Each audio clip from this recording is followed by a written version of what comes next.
Bonsoir à tous, c'est un plaisir pour moi de vous parler ce soir. Le thème ce soir c'est Dieu parle, on est sur une série de 4 dimanches de suite sur le thème Dieu parle. Et avant d'aller plus dans le thème, j'aimerais vous raconter une découverte. Ça se passe le 17 mars 2014. L'astrophysicien John Kovac a détecté pour la première fois de l'histoire des ondes gravitationnelles primordiales. En gros, ce qu'il a détecté avec un télescope, il a détecté les ondes, comme on pourrait dire les vibrations qu'il y avait à la naissance de ce que les scientifiques appellent le Big Bang. C'est le truc qui a déclenché tout ce qu'on connaît actuellement dans l'univers. Les scientifiques expliquent qu'avant ça, il n'y avait rien. Ils expliquent qu'il n'y avait pas de matière, il n'y avait pas de lumière. Mais j'ai écouté tout un reportage, puis j'ai un peu lu. Je ne suis pas un expert là-dedans, je vous rassure. J'espère que les articles que j'ai lus étaient justes. Ce qu'ils expliquent, c'est que finalement, ils arrivent à mesurer ces ondes, mais ils n'arrivent pas à dire, ils expliquent qu'il y a eu un événement extraordinaire à un moment. Ils n'arrivent pas à dire ce qui s'est passé, mais depuis cet événement, il y a ces ondes qui ont commencé, comme ils disent, à exciter et créer la matière, créer les planètes, créer la Terre, créer le Soleil, créer les satellites, les étoiles, toutes ces choses. Juste avec une vibration. Alors vous dites, c'est peut-être un peu bizarre que je vous parle de ça dans une église, mais je crois que j'aime bien ce qu'a dit le pape François II. Il a dit « L'évolution dans la nature n'est pas incompatible avec la notion de création, car l'évolution nécessite la création d'êtres qui évoluent. » Et moi, je trouve magnifique de voir en fait que ce que les scientifiques, quand ils parlent de comment a été créé le monde, en fait, on a l'impression de lire le début de la Genèse. Ils expliquent qu'au début, il n'y avait rien. Genèse 1, verset 2, la terre était informe et vide. Et les scientifiques arrivent à dire qu'il y a eu un moment, un événement extraordinaire. Je crois que cet événement, c'est Genèse 1, verset 3. Dieu dit que la lumière soit, et la lumière fut. Je ne sais pas si vous vous rappelez un peu de vos cours de physique. En gros, quand on parle, il y a nos cordes vocales qui vibrent, et ça envoie une vibration qui va arriver jusqu'à dans l'oreille d'une personne, il y a le tympan qui va vibrer et ça va lui permettre d'entendre. En gros, le son, c'est une vibration. Et je crois que cet événement extraordinaire, lorsque Dieu a dit que la lumière soit, il y a cette vibration qui est sortie de sa bouche. Et c'est ça, ces ondes gravitationnelles primordiales qu'on peut mesurer maintenant. C'est ça qui est à la naissance de tout ce qu'on connaît maintenant. Simplement lorsque Dieu a parlé. Lorsque Dieu parle, il y a une puissance qui permet de créer des choses qu'on n'arrive même pas à l'heure actuelle à mesurer tellement elles sont énormes. La parole de Dieu, elle crée. Elle est à la naissance de tout. Chacun d'entre nous, comme c'est dit, que Dieu dit qu'il a créé l'homme, il a parlé, il a soufflé sur l'homme et l'homme est né. Tout a été créé par une parole de Dieu. Mais en plus de créer les choses, on peut voir dans Hébreux 1, verset 3, ça nous parle de Jésus et il est dit « étant le reflet de sa gloire et l'empreinte de sa personne, et soutenant toutes choses par sa parole puissante. » Dans d'autres traductions, c'est dit « soutenant le monde ». la parole de Dieu soutient le monde. Alors non seulement elle crée, mais en plus elle soutient le monde.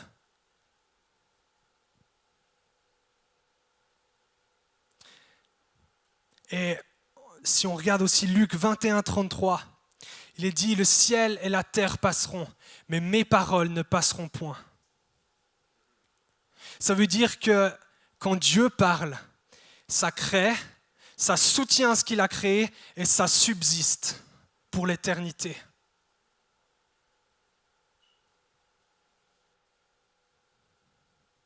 Tout ça pour vous dire que lorsque Dieu parle, il y a de la puissance. Si Dieu a créé le ciel, la terre, toutes ces choses, simplement en parlant, tout devient possible lorsque Dieu te parle. Parce que c'est le même Dieu qui nous est raconté dans la Genèse. C'est le même Dieu qui aujourd'hui encore peut te parler.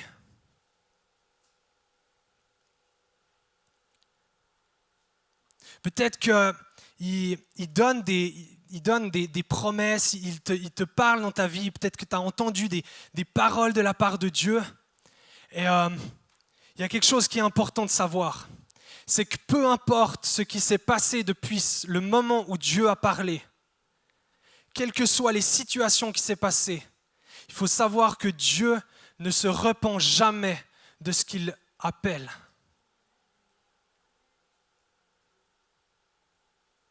Pourquoi ? Simplement parce que c'est un Père qui aime et qui re-aime. Quoi qu'il se passe, il va toujours continuer et sur la même lancée, il va garder la parole qu'il a donnée.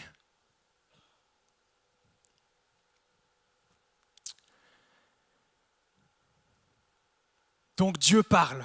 Mais du coup, s'il y a une personne qui parle, il faut qu'une autre personne entende.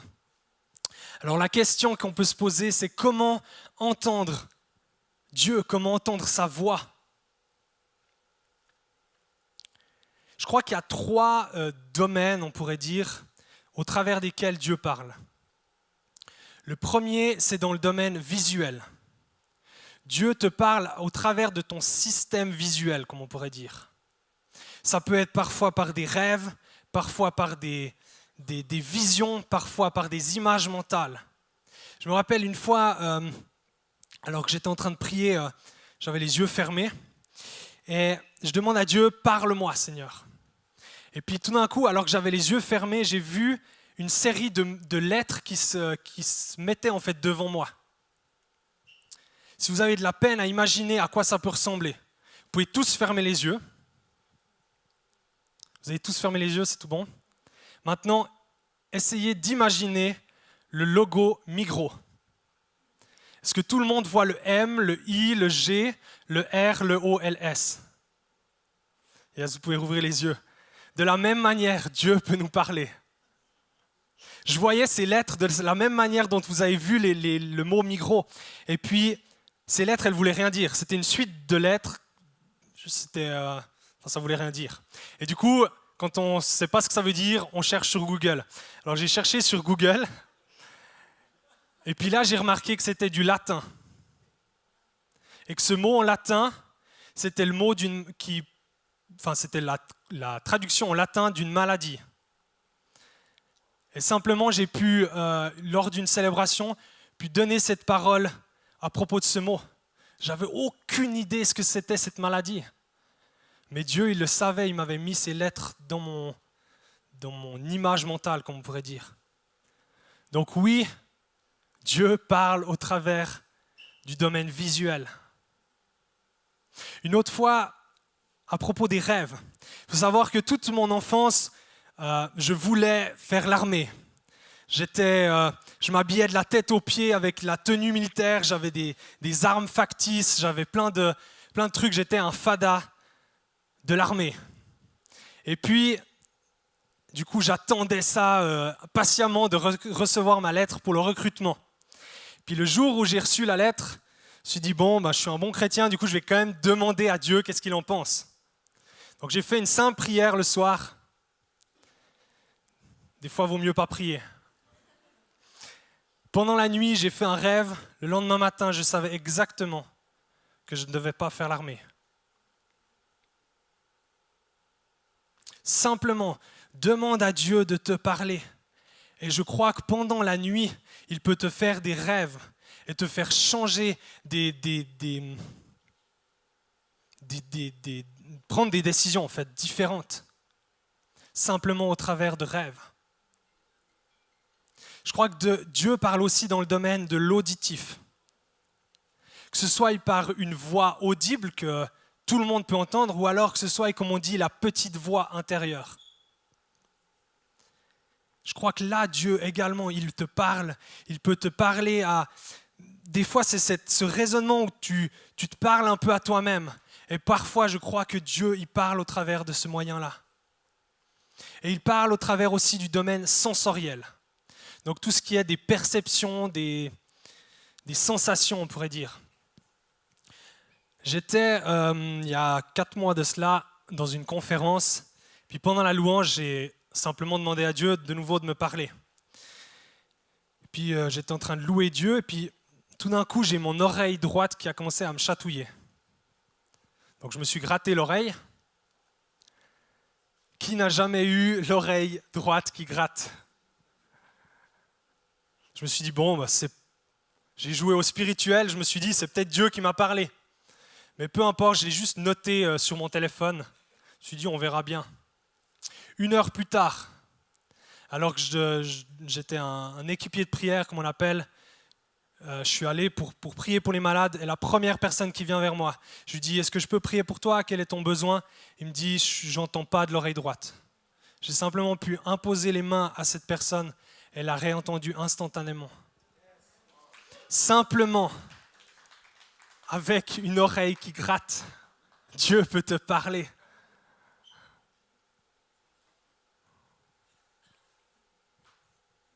Il n'y avait rien d'extraordinaire dans toutes les manières dont je vous ai expliqué. Des rêves, tout le monde fait des rêves. Des gratouillements, tout le monde a des des oreilles qui grattent ou je ne sais pas trop quoi. Domaine auditif, tout le monde entend des choses. Chacun d'entre vous, vous avez la capacité de ressentir ces choses. Donc vous avez la capacité d'entendre Dieu.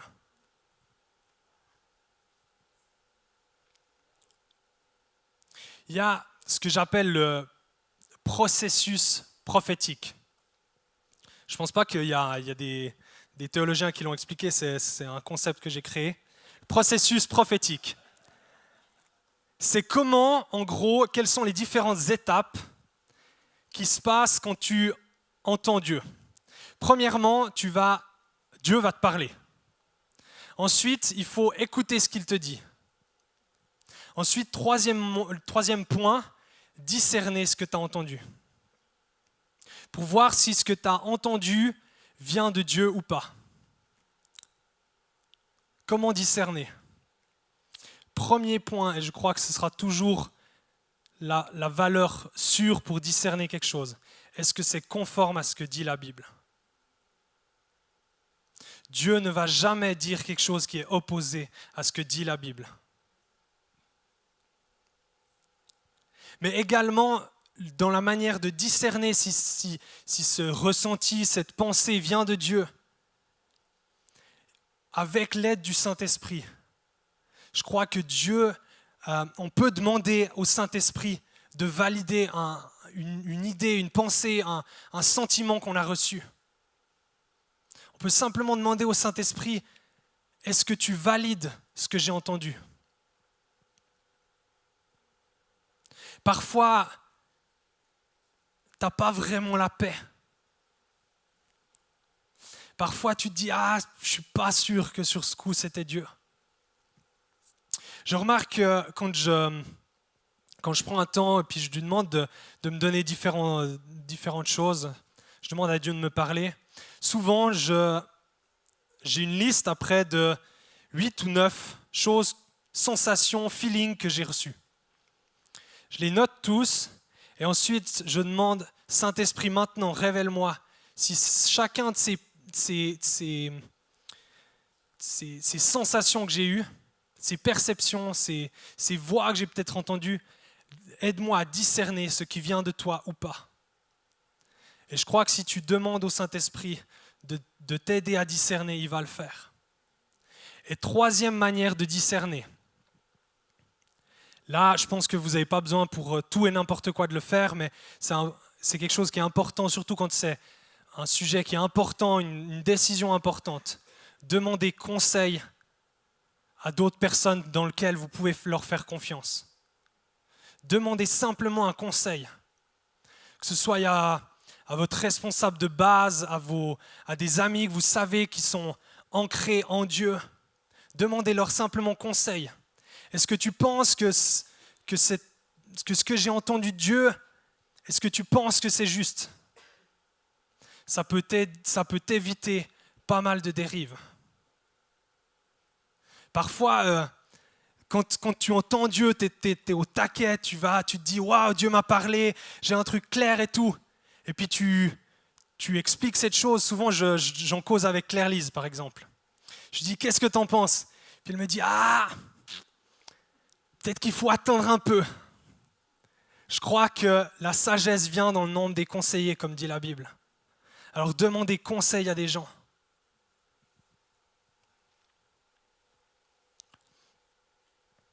Ensuite, donc, vous savez que ça vient de Dieu, que c'est validé, on va dire.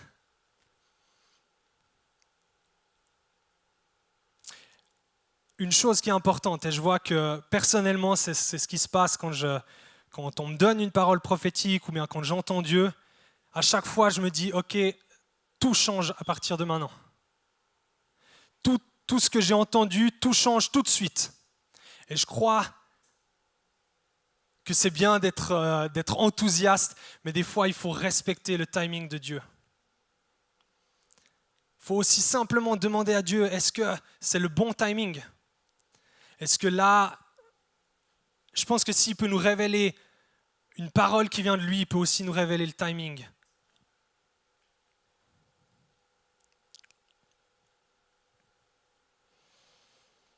Il y a quelque chose qui m'a longtemps bloqué, on va dire.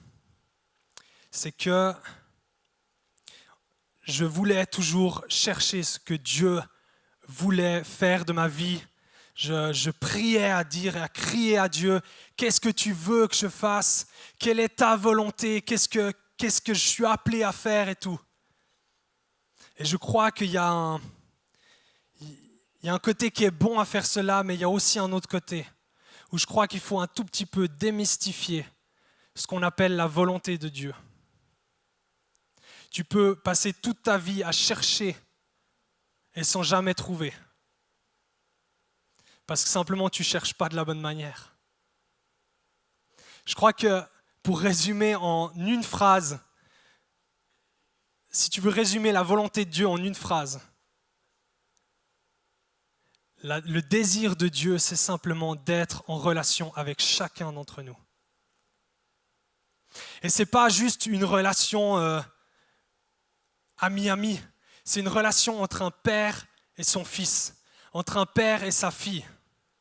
Une relation d'un père qui veut le meilleur pour son enfant. Une relation d'un père qui désire élever son enfant pour qu'il rentre dans le plein potentiel qu'il a. C'est une relation entre un père qui désire que son enfant rentre dans les rêves qu'il a. Je crois que Dieu donne des rêves et que chacun d'entre nous, on a des rêves au plus profond de nous.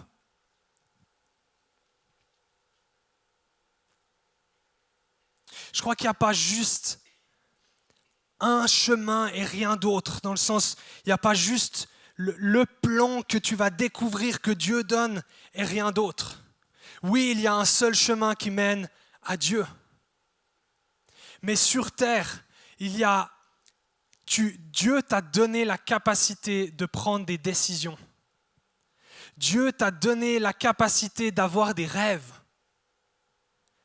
Si ces rêves, c'était juste pour te dire non, pas les rêves, la volonté de Dieu. Je crois que souvent la volonté de Dieu, c'est que tu ailles dans les rêves que tu as. Toujours, Vérifier que le rêve est conforme à la parole de Dieu. Mais si c'est validé, vas-y, fonce.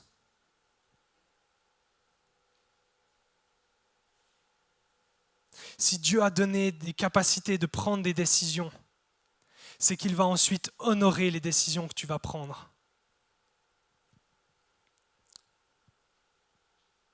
Quand tu es face à des choix dans ta vie, je crois que Dieu va honorer les choix que tu vas prendre. Pourquoi ? Parce que Dieu est un Père qui, peu importe, il sera toujours derrière toi et il voudra toujours le meilleur pour ta vie.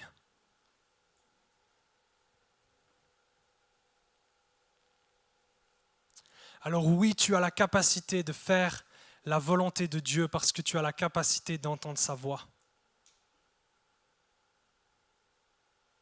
Tu as la capacité de faire la volonté de Dieu car tu as la capacité d'entendre sa voix.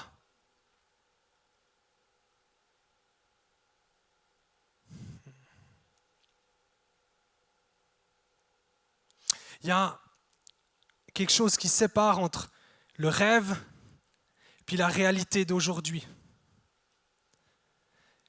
Aujourd'hui, tu es dans la situation actuelle et puis tu as le rêve dans lequel tu aimerais aller. Et il y a tout un chemin qui prend du temps.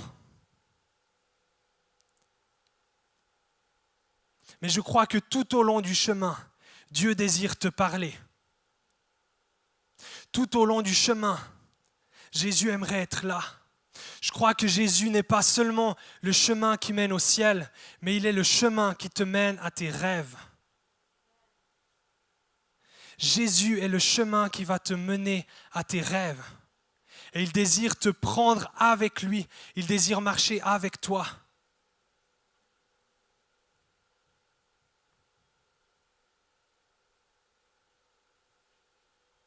Le chemin, il est parfois un peu difficile. Parfois, il y aura des grandes étendues où tu vas pouvoir courir.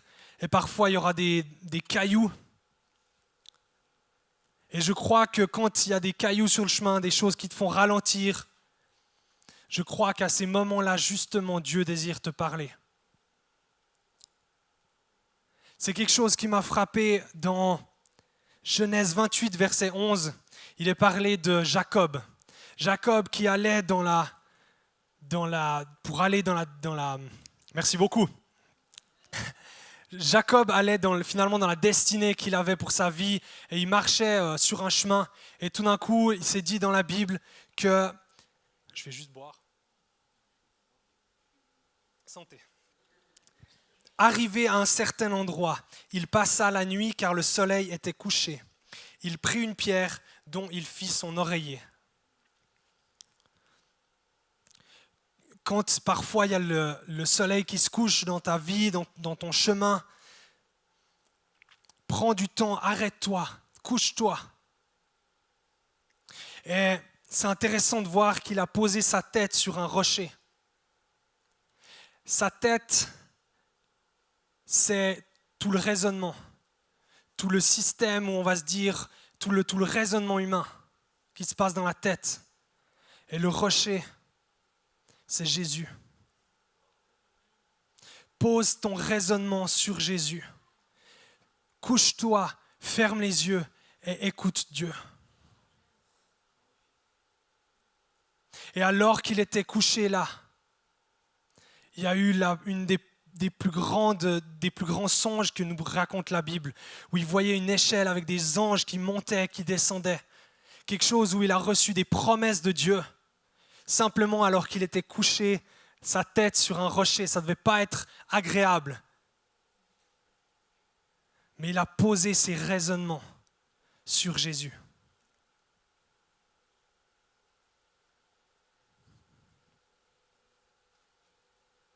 Et ensuite, tu pourras dire, comme il dit quand il se réveille, Jacob s'éveilla de son sommeil et il dit, certainement l'Éternel est en ce lieu.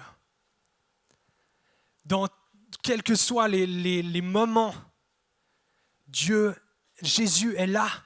Il est là à chaque instant et il désire te parler. Si simplement tu te couches et que tu écoutes sa voix, il va te parler.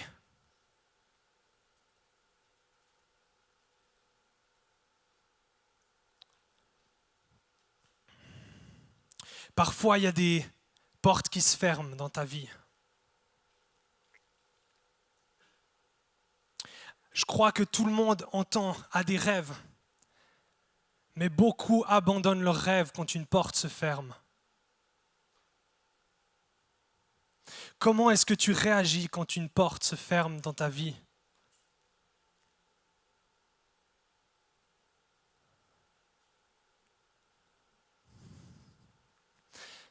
Je n'avais pas prévu de vous raconter ça, mais je sens qu'il faut que je vous le raconte. Pour ceux qui me connaissent, j'ai un rêve. Parmi de nombreux rêves, mais j'ai un rêve. C'est d'aller dans toutes les nations pour prêcher l'évangile et guérir les malades. Et au début de l'année, il y a une porte qui s'est fermée. Simplement, alors que j'étais dans un ministère, on va dire, qui s'appelle l'AIMG, qui prêche l'évangile et qui guérit les malades. Et pour différentes raisons, j'ai dû me faire licencier de ce travail. Et finalement, j'étais face à justement ce que je vous dis ce soir. J'ai un rêve, mais je vois une porte qui se ferme. Comment tu réagis quand une porte se ferme?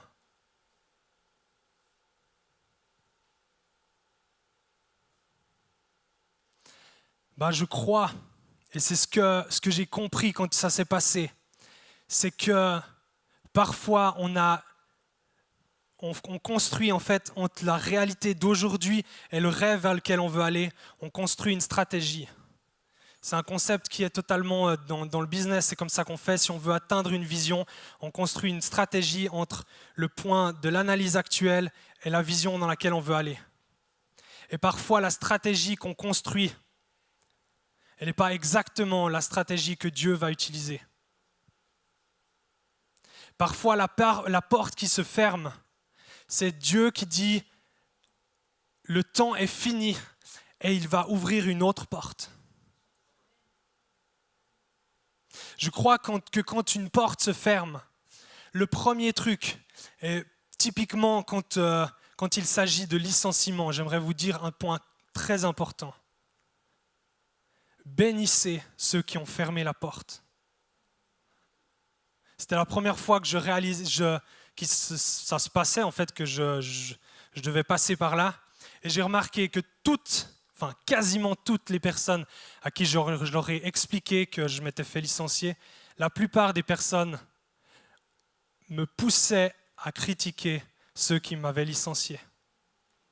Et moi, j'aimerais t'encourager, quand il y a une porte qui se ferme dans ta vie, bénis ceux qui ferment la porte. Parce que quand il y a une porte qui se ferme, Dieu en ouvre une autre. Et si dans ta vie, tu as une porte qui s'est fermée, alors que tu avais prévu, comme on dit dans cette stratégie, tu te dis, ok, je vais faire 5 ans ici, 3 ans ici, 7 ans ici, etc., pour arriver à ton rêve. Si dans ce chemin-là, il y a une porte qui se ferme, fais confiance à Dieu. Parce que si il t'a donné ce rêve, c'est qu'il a prévu le chemin pour aller à ce rêve. C'est qu'il a prévu chacune des portes pour aller jusqu'à ce rêve.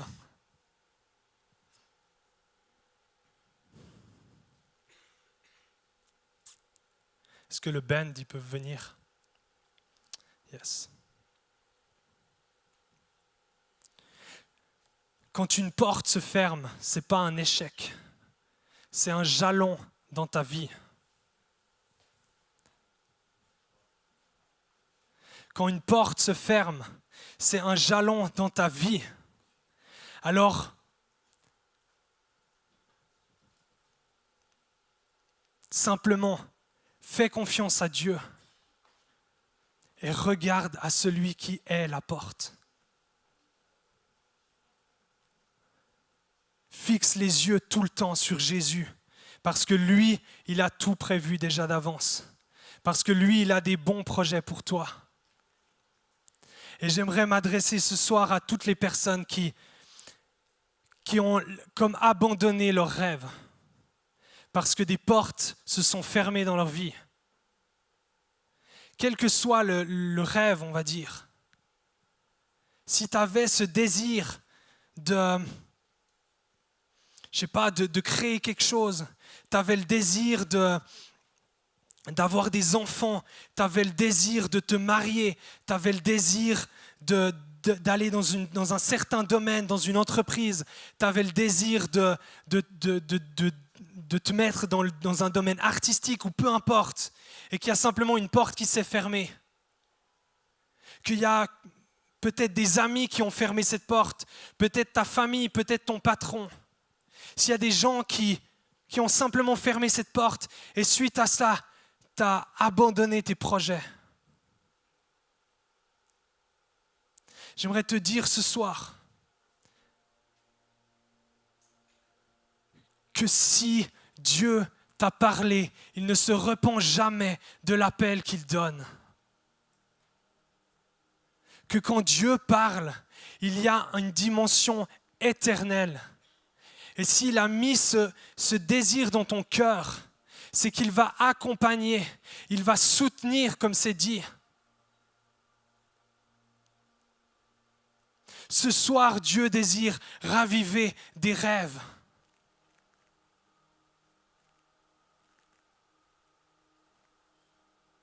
Alors simplement, si tu te reconnais là-dedans, je te demanderai juste de te lever. Si tu désires ce soir dire « Ok, moi j'aimerais repartir dans ces rêves »,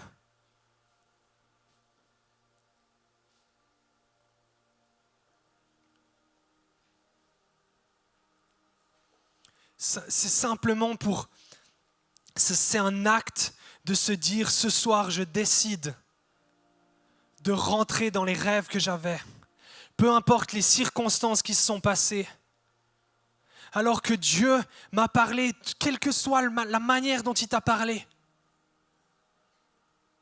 mais que tu les as simplement abandonnés parce qu'il y avait trop de cailloux sur le chemin.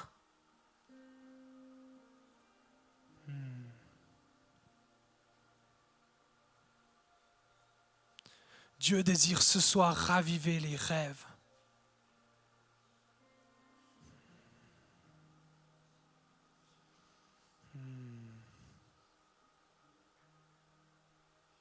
Je vous propose qu'on puisse tous se lever parce qu'on est une église, un seul corps. Et qu'on puisse tous ensemble de faire cette prière à Dieu d'un commun accord. Et simplement dis à Dieu, tu peux le dire quels que soient les mots que tu utilises, mais simplement de lui dire que tu crois, que tu as entendu Dieu te parler, que tu as reçu un rêve et que tu veux ce soir y croire à nouveau. Seigneur, je crois que alors que tu m'as donné ces rêves, alors que tu m'as donné cette vision, tu vas me donner la provision qui va avec. Alors que tu m'as donné ce rêve, tu vas ouvrir de nouvelles portes. Et je prie ça pour chacun d'entre vous qui avez abandonné des rêves. Je prie maintenant que ces rêves renaissent, que ces promesses que vous avez reçues puissent renaître. Et Seigneur, je te prie de révéler ces portes que tu ouvres. Seigneur, on te rend gloire déjà pour les rêves qui vont être accomplis.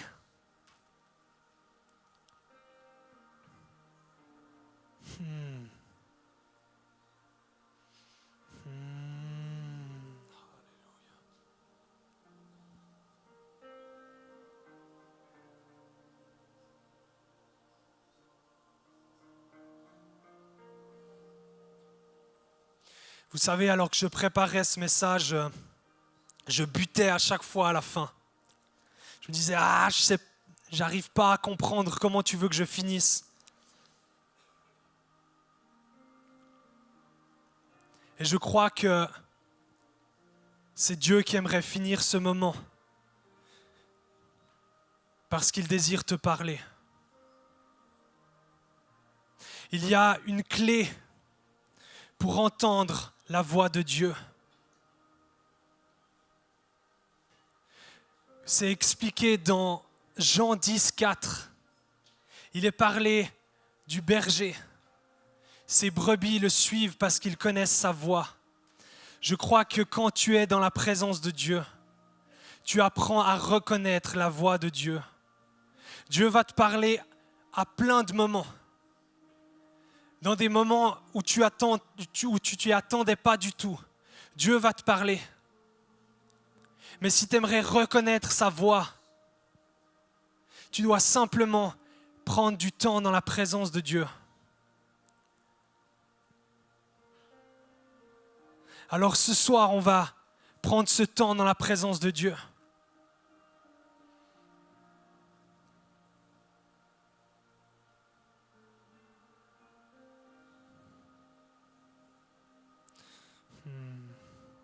Saint-Esprit, sois le bienvenu dans ce lieu. Nous t'invitons, Saint-Esprit, dans ce lieu.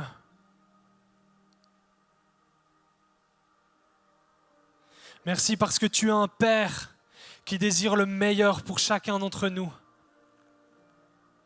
Et tu es un Père qui non seulement aime quand on lui parle, mais qui aime aussi parler aux gens. Et ce soir, je te remercie Seigneur parce que ce soir tu vas parler. Parce que ce soir tu vas donner des rêves, tu vas donner des visions, tu vas donner des images mentales, tu vas donner cette petite voix, tu vas travailler au travers de notre domaine sensoriel. Seigneur, on est là pour t'écouter ce soir.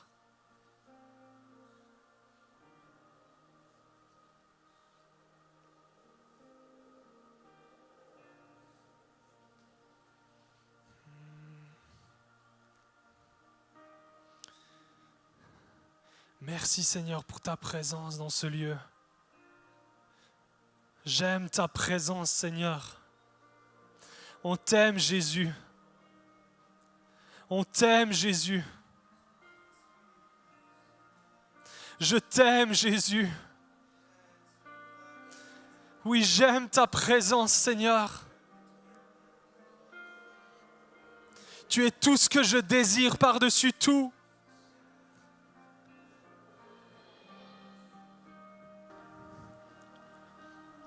On va reprendre encore un chant, mais pour conclure, ce que je voulais te dire, c'est que plus tu connaîtras Jésus, plus tu connaîtras ce qui est sur le cœur du Père.